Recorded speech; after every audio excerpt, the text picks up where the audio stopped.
Hi ಎಲ್ಲ ಎಲ್ರಿಗೂ ನಮಸ್ಕಾರ. ರಚನಾ ಕ್ರಿಯೇಟಿವ್ ಕುಕ್ಕಿಂಗ್ ಚಾನಲ್ಗೆ ಸ್ವಾಗತ. ನಾನಿವತ್ತು ಮನೆಯಲ್ಲೇ ತುಂಬ ಸುಲಭವಾಗಿ ಪಾಲಕ್ ಪನ್ನೀರನ್ನ ಹೇಗೆ ಮಾಡ್ಕೊಳ್ಳೋದು ಅಂತ ತೋರಿಸ್ತಾ ಇದ್ದೀನಿ. ನೋಡೋಣ ಬನ್ನಿ ಹೇಗೆ ಮಾಡ್ಕೊಳ್ಳೋದು ಅಂತ ಹೇಳಿಬಿಟ್ಟು.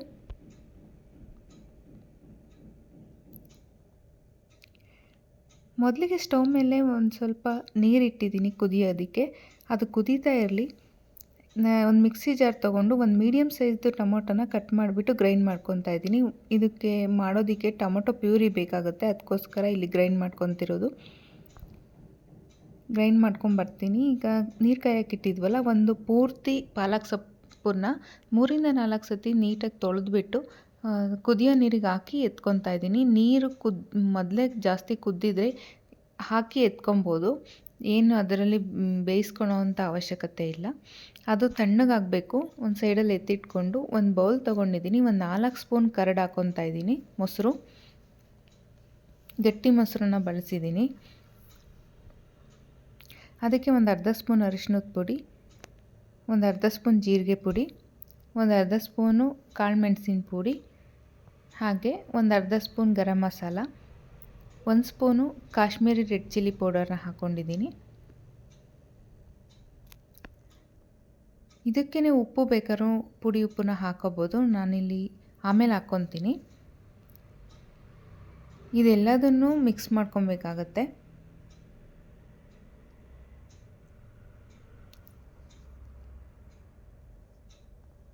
ನೀಟಾಗಿ ಮಿಕ್ಸ್ ಮಾಡಿಕೊಂಡು ಸೈಡಿಗೆ ಎತ್ತಿಟ್ಕೊಂಡ್ಬಿಡೋಣ.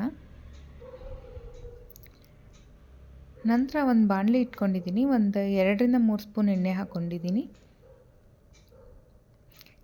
ಎಣ್ಣೆ ಬಿಸಿಯಾದ ನಂತರ ಸ್ವಲ್ಪ ತುಪ್ಪ ಕೂಡ ಒಂದು ಸ್ಪೂನಷ್ಟು ತುಪ್ಪ ಕೂಡ ಹಾಕ್ಕೊಂಡಿದ್ದೀನಿ. ಈ ಸಮಯದಲ್ಲಿ ಬೆಣ್ಣೆ ಕೂಡ ಹಾಕ್ಕೊಂಡ್ರೆ ಇನ್ನೂ ಚೆನ್ನಾಗಿರುತ್ತೆ. ಎಣ್ಣೆ ತುಪ್ಪ ಎಲ್ಲ ಕಾದ್ಮೇಲೆ ಒಂದು ಅರ್ಧ ಸ್ಪೂನ್ ಜೀರಿಗೆ, 1 ಸ್ಪೂನು ಬೆಳ್ಳುಳ್ಳಿನ ಕಟ್ ಮಾಡಿರೋದು, ಹಾಗೆ 1 ಸ್ಪೂನ್ ಶುಂಠಿನ ಚಿಕ್ಕದಾಗಿ ಕಟ್ ಮಾಡಿರೋದು, ಹಾಗೆ 1 ಸ್ಪೂನು ಹಸಿಮೆಣ್ಸಿನ್ಕಾಯಿನೂ ಸಹ ಸಣ್ಣದಾಗಿ ಕಟ್ ಮಾಡಿ ಹಾಕ್ಕೊಂಡು ಅದೆಲ್ಲ ಸ್ವಲ್ಪ ಫ್ರೈ ಆದಮೇಲೆ ಒಂದು 2 ಮೀಡಿಯಮ್ ಸೈಜ್ ಈರುಳ್ಳಿನ ಸಣ್ಣದಾಗಿ ಕಟ್ ಮಾಡಿ ಹಾಕ್ಕೊಂಡು ಬೇಯಿಸ್ಕೊತಾ ಇದ್ದೀನಿ. ಇದು ಚೆನ್ನಾಗಿ ಬ್ರೌನ್ ಆಗಬೇಕು, ಅಲ್ಲಿವರೆಗೂ ಬೇಯಿಸ್ಕೊತಾ ಇರಬೇಕು.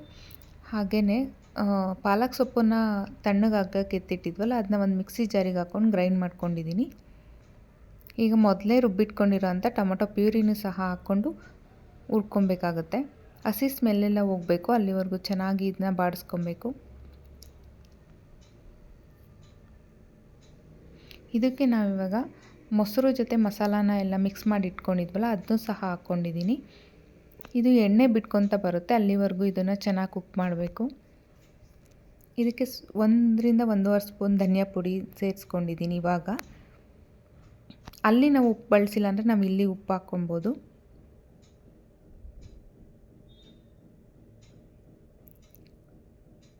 ಈಗ ಎಣ್ಣೆನೂ ಬಿಟ್ಟು ಬಂದಿದೆ. ಇದಕ್ಕೆ ನಾನು ಬೇಯಿಸ್ಕೊಂಡು ರುಬ್ಕೊಂಡಿರೋ ಅಂಥ ಪಾಲಕ್ ಸೊಪ್ಪಿನ ಕೂಡ ಹಾಕ್ಕೊತಾ ಇದ್ದೀನಿ. ಎಲ್ಲ ಒಮ್ಮೆ ಮಿಕ್ಸ್ ಮಾಡ್ಕೊಳ್ಳೋಣ.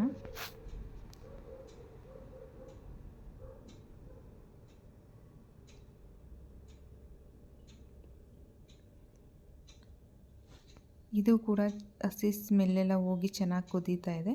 ಇದಕ್ಕೇ ನಾವು ಸಣ್ಣದಾಗಿ ಕಟ್ ಮಾಡಿ ಇಟ್ಕೊಂಡಿರೋ ಅಂಥ ಪನ್ನೀರನ್ನ ಕೂಡ ಸೇರಿಸ್ಕೊತಾ ಇದ್ದೀನಿ.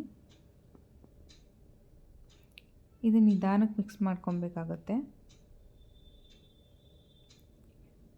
ಅದಕ್ಕೇ ಒಂದು ಒಗ್ಗರಣೆ ಬೇಕು. ಅದಕ್ಕೆ ಇಲ್ಲಿ ಸೈಡಲ್ಲಿ ಒಂದು ಬಾಣಲಿ ಇಟ್ಕೊಂಡು 1 ಸ್ಪೂನ್ ಎಣ್ಣೆ ಹಾಕ್ಕೊಂಡಿದ್ದೀನಿ.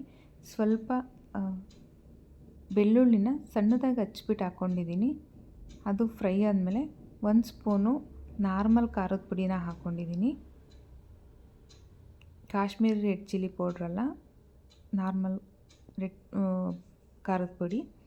ಹಾಗೆ ಇದಕ್ಕೆ ಹಾಕ್ಕೊತಾ ಇದ್ದೀನಿ ನಾವು ಮಾಡಿಟ್ಕೊಂಡಿರೋ ಅಂಥ ಪಾಲಕ್ ಪನ್ನೀರ್ಗೆ. ಇದು ಟೋಟಲಿ ಆಪ್ಷನಲ್ಲು.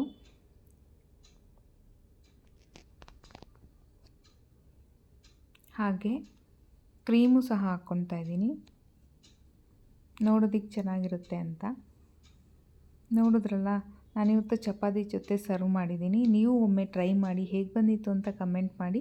ತುಂಬ ಸುಲಭ ಇದನ್ನು ಮಾಡ್ಕೊಳ್ಳೋದು. Thank you.